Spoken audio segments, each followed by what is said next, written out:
If you always persist, you will never fail. And even if you fail, you will continue and you'll eventually succeed. So at least that's been my experience.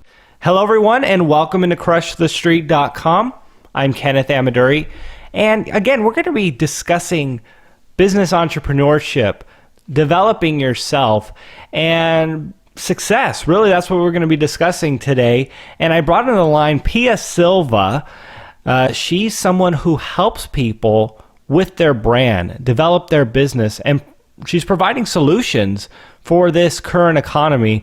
So she's a real, she's groundbreaking here, and it's really exciting to be talking to her. She just launched her new book, released it. It is Baddass Your Brand. So definitely look for that coming out. We're going to get a little bit of an introduction to her today. Pia, thanks for coming on the line with me. Awesome to be here, Kenneth. Thanks for that great introduction. Well, let's start by maybe you telling us your story on how you got into helping people and wanting to see them grow their business. Sure. Well, I started my business like I think many people. I just didn't want to have a boss. I love it. I love it already. we all feel like that, right? So at some point, my fiance and I, he was a freelance graphic designer. I had been kind of freelance business consulting for startups. And we said, all right, it's our time. Let's just jump off the cliff. You be the creative and I will find the clients, manage the projects, and we will work out of our apartment in Brooklyn, and that will be it. That would be amazing. That sounded like the dream as it was. And then as we started to get clients and experience and learn what it looked like to be a freelance graphic design company, we really evolved into the branding company we are today, because we learned how important, how critical the branding aspect was to design, because design is just one small part of branding. And we learned that for ourselves when we had to find clients, and we really had to differentiate ourselves and build our brand. And that's kind of out of a necessity for our own business. We evolved into a branding company and learned about business development. And I do a lot of business consulting for my clients in addition to the brand, because it's all interrelated when you're dealing with small service businesses, which is where we like to focus. Warren Buffett and Bill Gates were asked this question: what is the key to success? And their one-word answer was focus. And I thought that was interesting. What is, from what you've seen and the people you've helped, what is the key to success in a general sense? I guess I would say persistence. If you always persist, you will never fail.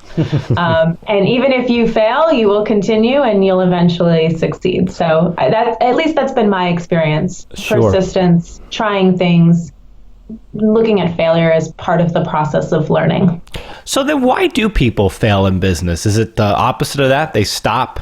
Yeah, well, I think all business owners experience failure along the way. If you're not failing, you're really not trying anything that interesting. But I think to fail as a business is to give up. And we certainly had kind of that rock bottom moment a few years into our business where we were in debt, where we felt like we were going to have to close up shop. And then we had an epiphany and realized that was not the case. We actually could pivot our business. And that's what we did. So had we closed up shop and decided to go get jobs, then I guess we would have failed. But we decided that was not even on the table. So here we are today. So let's talk about badassing your brand. What are some of the key points that your book has that the audience should know about and why they should read it? Well, so I like to break down, branding is such an abstract term. And I think a lot of people use the word very loosely and they throw it around and they hear it and they think they should know about it. But few people actually drill it down to how to apply it in a tactical way. So that's what I really tried to do with this book. I was able to be tactical, to give actionable steps and actually give you ways to apply this to your business immediately because of my focus on people selling their expertise. The subtitle is The Impatient Entrepreneur's Guide for Turning Expertise into Profit. And so I have 6 main lessons that are 6 very simple but not easy things that anyone can do to their existing business to badassify it so you can separate yourself from the competition, so you can, this is my definition of badass branding, so you can charge a premium price and still attract and close your perfect ideal clients. A badass brand attracts clients, maybe they repel everybody else, and doesn't matter because they charge a premium price and they're able to close the business anyway. So have you helped restaurants and places that serve food by any chance?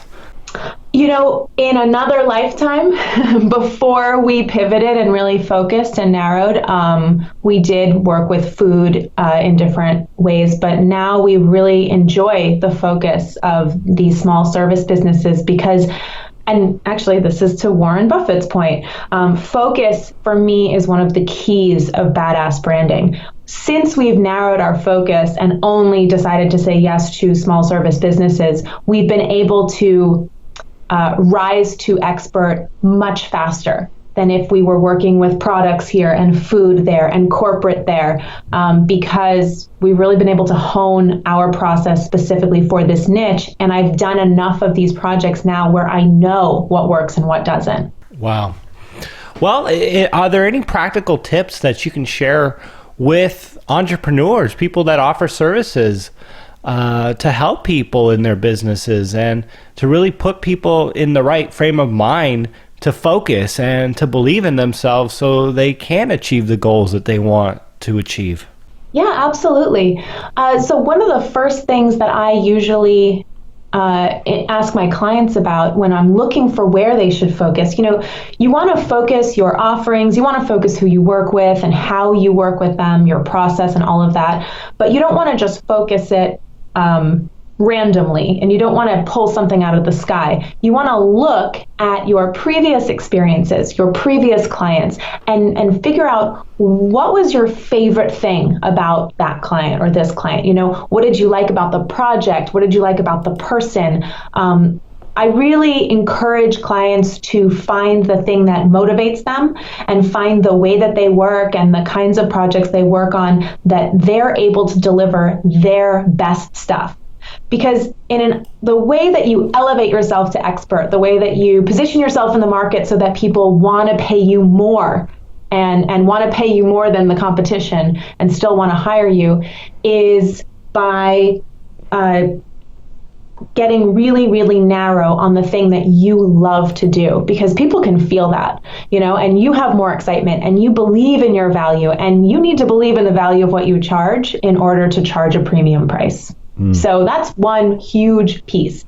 And the other thing is you have to have, this is why I call it badass branding. You have to have the guts to say no to everybody else. You've got to have the guts to turn down money from people who may want to pay you for something you may technically be able to do because you have integrity in the value of what you provide and you have integrity in your brand and your offering. And by saying no, you firmly draw a line in the sand, and people respect that, and that builds reputation that cannot be matched by any sort of paid advertising. That is very important. Interesting. The power of the word no, and I've learned that to a certain degree in the businesses that I've ran. And interesting point about not undercharging. I know my brother is in the air conditioning space, and one of the things that he says is you cannot just go around trying to underbid and undercharge, because that's one of the biggest reasons people go out of business, is that they're just trying to undercharge. And has that been your experience seeing that? Yeah, absolutely. In fact, we won't work with clients who want to play the pricing game. We only work with clients who want to play the game of charging a premium, because that's what branding is for. Like, you build a brand and a reputation so that you're able to charge a decent amount of money. If you're using coupons and sales and all of that, you're really undermining your own value. And there's a whole chapter in the book about how to price yourself as an expert versus a service provider. And service providers tend to charge by the hour. Service providers tend to ask what a client wants and then try to deliver. Experts are the kind of people who come in, they may charge a lot of money, and it's not based on time at all. It's based on the value of what they're providing. And clients can feel that, and they want to pay for that expert to basically show them the way, as opposed to being a yes man. And that's the difference between charging premium versus playing the pricing game. And the pricing game, I completely agree, it's a losing game because it's a race to the bottom. And when your margins are super thin, you have to just be a huge company in order to make that up. You know, talking about service and going back to food, I'm a big foodie. You'll get to learn that. But I've gone to a few pretty nice steakhouses over the course of my life, and man, for what they give you in terms of product, they're way overcharging for wine and steak and asparagus and potatoes and all these different things, but they're not going to lower their prices. They're giving you a quality service. You walk in, you're not waiting. You get seated. You get treated like royalty. And the fact is people who want that are going to pay for it, and they appreciate it. In the end, even though they've spent $150, $200, $300 on the bill, they still walk out going, that was a great experience, even though they ate $30 worth of food if they would have made it at their house. But absolutely. And I think that those people, and in that situation, myself included, you kind of want to pay more for it. It's part of the experience. You spent a good amount of money on a beautiful meal. I mean, it adds to the enjoyment, whether we want to admit it or not. You mean actually spending the money? Yeah, I actually think that people enjoy spending more money on things because they value it more. People get more. I have a friend who's flying down to Mexico next month to have a $1,500 meal in Mexico. Wow. And I laughed, because I said, gosh, well, we're in New York City. I mean, you can do that here too. But it's the whole experience. I think they made the reservations. They're flying down there. It's this crazy expensive meal. It's going to be amazing. The whole experience is going to be amazing. I think they're going to enjoy getting excited about it, talking about it after, thinking about it after. I mean, it's just a different kind of experience that you're creating. That's true. It's a memory that will never be forgotten. As opposed to the same old every time. I'm not going, but I'm glad they'll enjoy it. Not my cup of tea, but Sure. Pia, if people want to learn more about your book and get your book and more about you, where would they go and what would they find? Yeah, well, they can go to BaddassYourBrand.com, and there you can actually download the first chapter of my book and take a look at that. But I actually made a special URL for your listeners. It's BaddassYourBrand.com/money. And if you go there, not only can you get the first chapter of my book, but you can download this brand shrink. This is an interview that I give to all of my clients. It's actually an 80-question interview. And if anybody out there is a entrepreneur who is looking to figure out like where their sweet spot is, like what is so awesome about their brand. I mean, you could spend hours doing this interview, but if you download that and take that interview, you will definitely find out some enlightening stuff about your business. Well, that's really exciting. Pia Silva, everyone. Pia, thanks so much for coming on the show. I really appreciate your time. My pleasure. Thanks for having me, Kenneth.